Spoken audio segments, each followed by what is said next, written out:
tu es un artiste et puis tu as créé en ce lieu ici à Fabrezan le Centre des Arts de Fabrezan donc.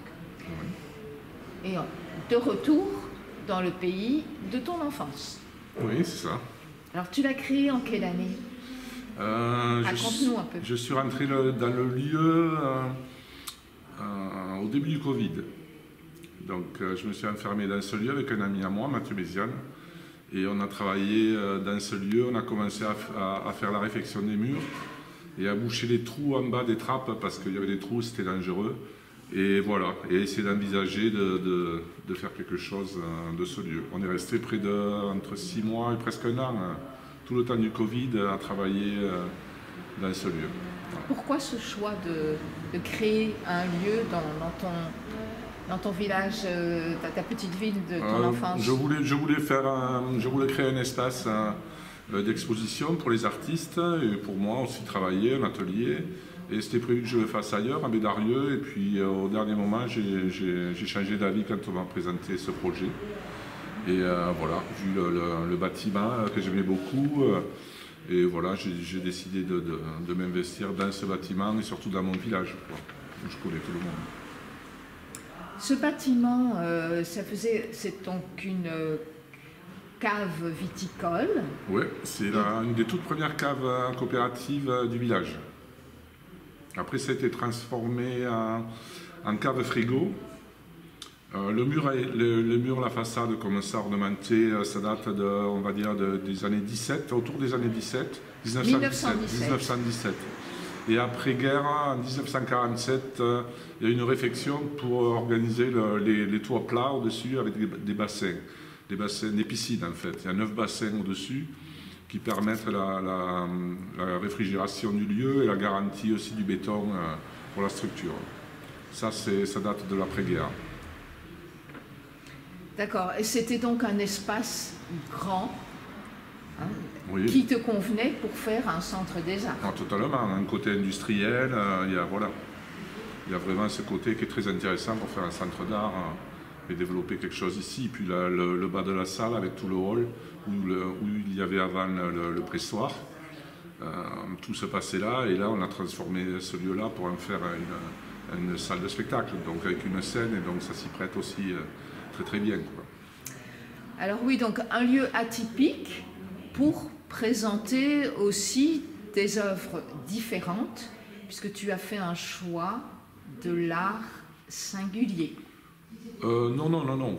Je n'ai pas fait du tout un choix de l'art singulier. Je propose de temps en temps des expositions avec des artistes singuliers, mais j'organise des expositions avec plusieurs artistes toujours, vu la taille du lieu, et avec voilà, une thématique ou un lien ou quelque chose qui rapproche ces artistes ou qui va les faire travailler ensemble ou leur donner l'opportunité d'être vus ensemble, voilà, dans ce lieu.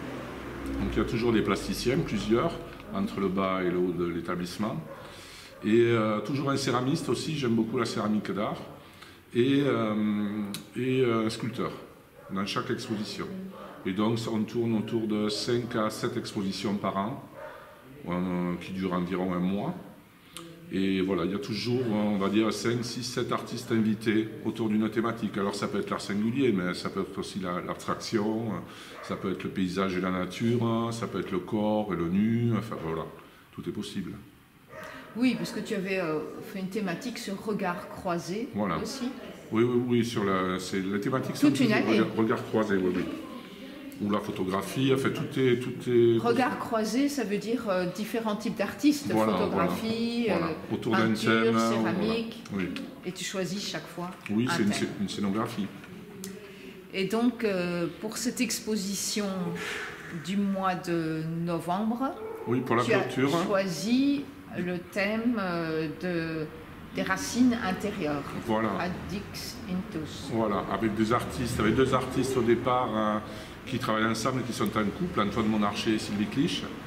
Et autour, un groupe d'artistes en fait, qui fonctionnent souvent avec eux, à Paris notamment, avec le salon de figuration critique.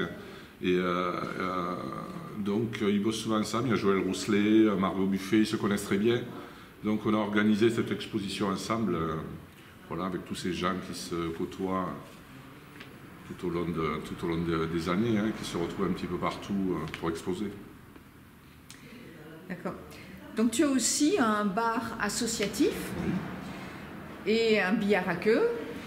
Donc tu as créé une association autour de ce centre des arts.